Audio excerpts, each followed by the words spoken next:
saying, especially children. We'll get into that particular aspect. I want to ask you this now, because you mentioned this, the Orishas Yeah. are part of the demiurge. Yes. Now, a lot of these brothers walk around, they want to tap into the Orishas. Yes. So are you saying the Orishas are Yes, let me give yes. on our side? Yeah, let me give you a brief history of that.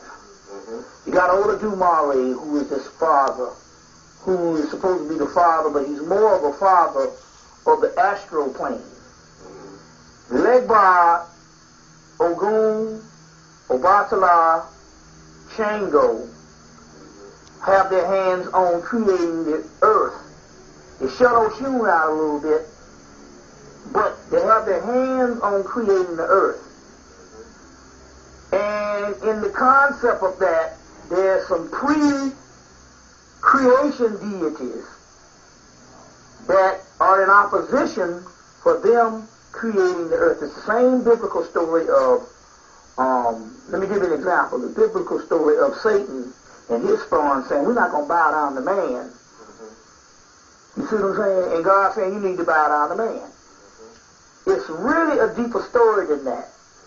We just get the edited myth, but if you get a greater mythology that the Jews have our stuff. There's a book by the name of Rappaport. It's called The Legends of Israel, and in there they have an extended versions of this thing. And you find out in actuality this is a cosmic drama that's being played between Satan and his angels and stuff. And the reason why they didn't want to bow down to man in this particular thing is it's a greater story. They didn't want to become man. So it was rejecting becoming into a physical body. So bowing down was, get used to it, humble yourself, and be our slaves. But Satan just remembered, no, we're not that. We gods of light. But they had to get used to this particular physical body. Well, it's the same thing happened in this Orisha myth. The one you want to get is a book called Good and Evil. What's the name of this thing? It's called Good and Evil in Europe or something. I've said it on some of my things. It's a book by a guy that's dead now by the name of Margie. And in there they talk about this struggle between these gods that don't want to be in the human form, and they go to battle with a Legbar and these crew who created this particular earth for them to be into.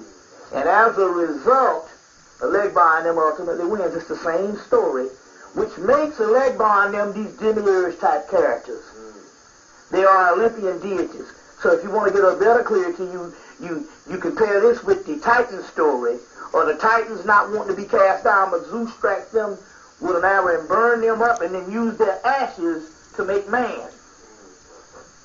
You see what I'm saying? Those Titans are pristine deities that rule the universe prior to the younger group of deities who are subordinate deities that want to create this box job wonder world for themselves by using the older material to trap them down in this thing. So it's the same thing, it's the same demiurge material. I would say so there's several myths, but one of them would be the Titan myth.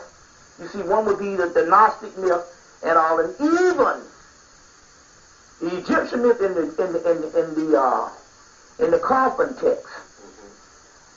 In the coffin text, they talk about Ra being old and feeble. He invites all the gods to dinner and swallows them all up. So we say, how can he swallow all the gods up? It's the same story of basically taking these advanced entities, inviting them to dinner, and eating them up, which means in actuality he trapped them into the realm of the physical and slowed down the vibration rate or the vibratory rate to trap these gods in the physical. We got one little piece that survives in the coffin text. The other piece to give you the indication that something happened was Ra overthrowing Apep, the great dragon, our form of the great mother.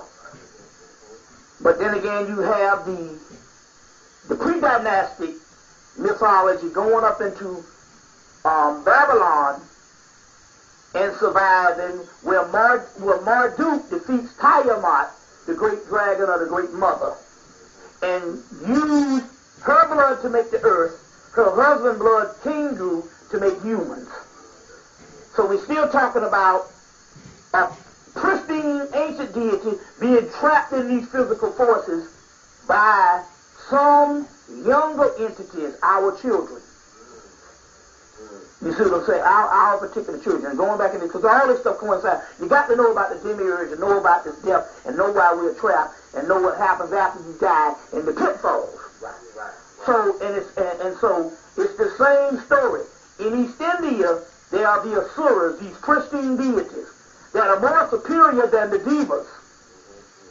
But the devas somehow trick the asuras to lose their foothold on the earth and turn them into demons afterwards. Well, what is it turning into a demon?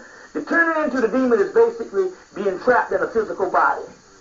There's no difference between the word demon and human. You see what I'm saying? Right. Being trapped in a physical body. So the asuras got trapped and got duped into becoming humans by the solar devas who are their children. You see, who are their children? You see, same concept. Same concept of what's going on. So in so many words, when you die, you meet face to face up with this tragedy again on where your soul is going to go. Is it going to get reincarcerated back down here?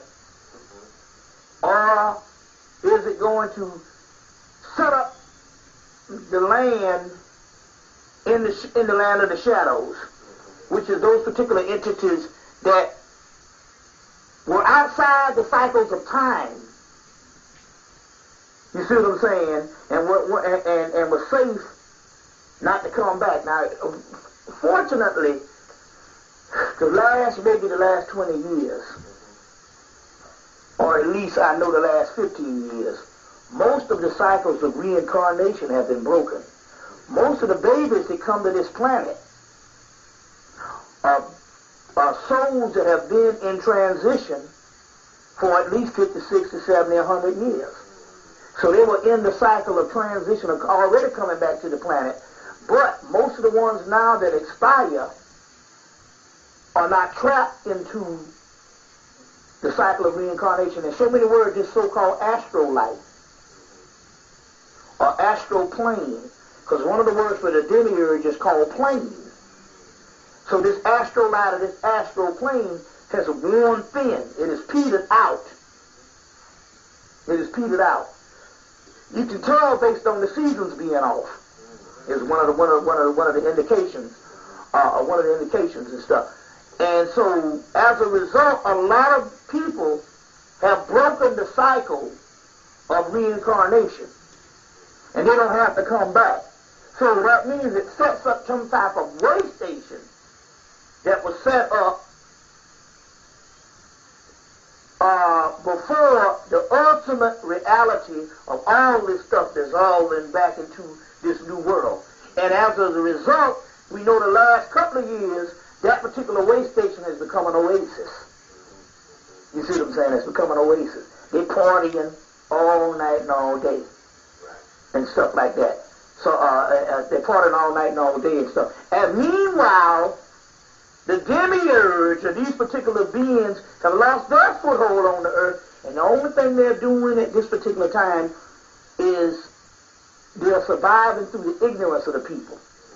So these people are doing mass rituals, not just orishas, but to the Christian aspect and the worship aspect of religions and through religions, because even that Yoruba thing has become a religion. They're doing all these mass worships and stuff, and in so many words, they're giving the demiurge their energy by keeping the demiurge alive, because the demiurge can only survive through the image or through the thoughts of man. In this case, the lower thoughts of man. So in so many words, the demiurge is nothing but forms of ego that's outside of the body.